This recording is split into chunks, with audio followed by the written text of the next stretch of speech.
जय जवान जय किसान। हूँ छूँ अमित माणावदरिया। तमे जो वेदर ग्रुप सबसे तेज पर। ખેડૂત મિત્રો, થોડાક દિવસ પહેલાં આપણે વિડીયોમાં કહ્યું હતું વાવાઝોડા વિશેનું અને વરસાદ વિશેનું.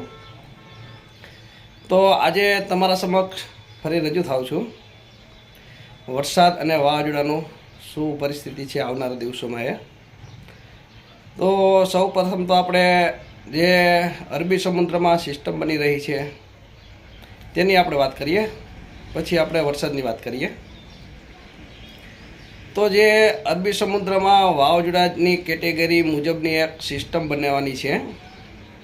પહેલાં તો ત્યાં વાતાવરણ સેટ થાય, અપર એર સર્ક્યુલેશન એટલે યુએસી બને, પછી લો પ્રેશર બને, વેલમાર્ક લો પ્રેશર બને, ડીપ ડિપ્રેશન બને, સાયક્લોન, એમ આગળ જતાં મજબૂત થાય એ સિસ્ટમ. હવે એ સિસ્ટમની રૂટની વાત કરીએ તમને. તો અરબી સમુદ્રની જે સિસ્ટમ બને તેનો રૂટ ચોક્કસપણે નક્કી ના કરી શકાય. એટલે જે અરબી સમુદ્રમાં ગમે ત્યારે ચોમાસા પહેલાં સિસ્ટમ બને એનો રૂટ જે હોય છે એ ચોક્કસપણે આપણે નક્કી જ ના કરી શકીએ.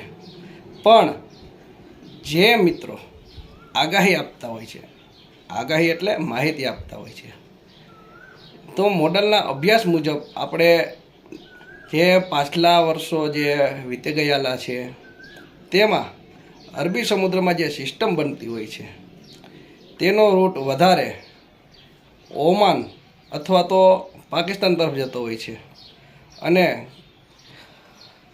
અમુક વર્ષે ગુજરાતમાં આવે છે. અને કેટલી વખત આપણે એવું પણ જોયું છે કે જે સિસ્ટમ બની હોય છે અરબી સમુદ્રમાં એ ગુજરાતની બાજુમાંથી નીકળીને પસાર થઈ જતી હોય છે અને પછી દૂર જઈને પાછી રિટર્ન આવે છે ગુજરાતમાં. એટલે આ જે અરબી સમુદ્ર છે એ એટલો અટપટો હોય છે કે સારા આગાહીકારને પણ વિચારવા ઉપર મજબૂર કરી દે છે. કારણ કે છેક સુધી એનો ટ્રેક કઈ બાજુ જશે, શું છે, કારણ કે જે આગાહીકાર છે એના વેબસાઇટ એની પાસે હોય છે મોબાઈલમાં, તેના ડેટા, એનો અભ્યાસ એ શું બતાવે છે એ રીતનું એનો ટ્રેક હોય છે.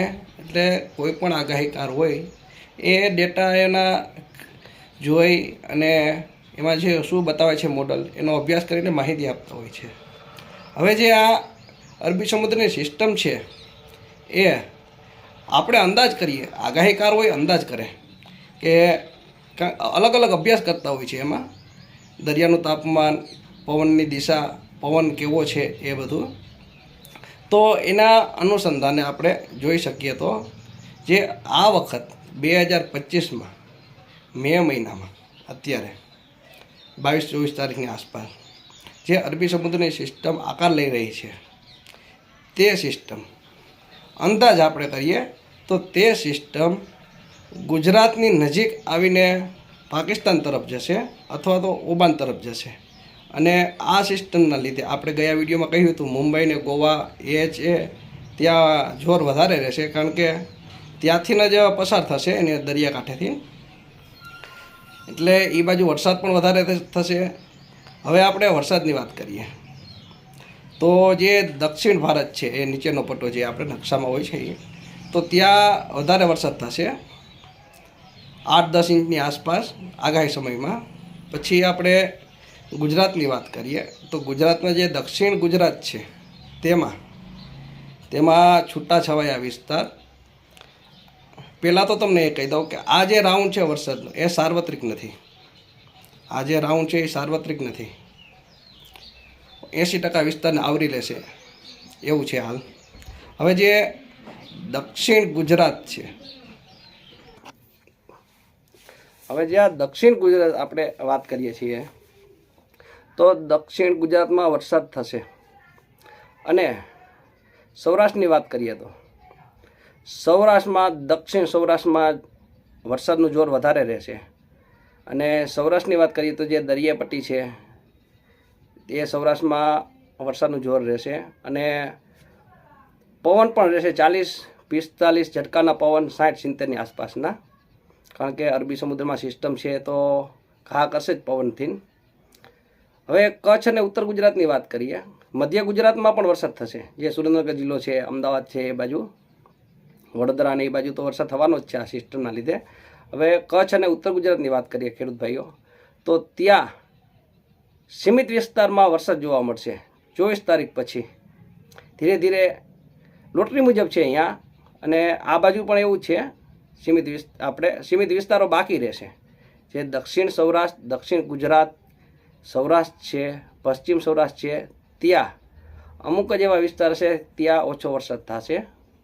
બાકી આજે આપણે વિસ્તાર કહીએ ત્યાં વરસાદ વાવણી લાયક થઈ જશે.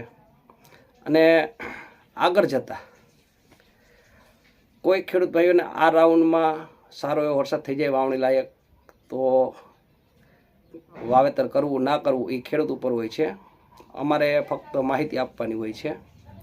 હજી ચોમાસું બેઠું નથી, અરબી સમુદ્રના હિસાબે આ બધું ચાલી રહ્યું છે.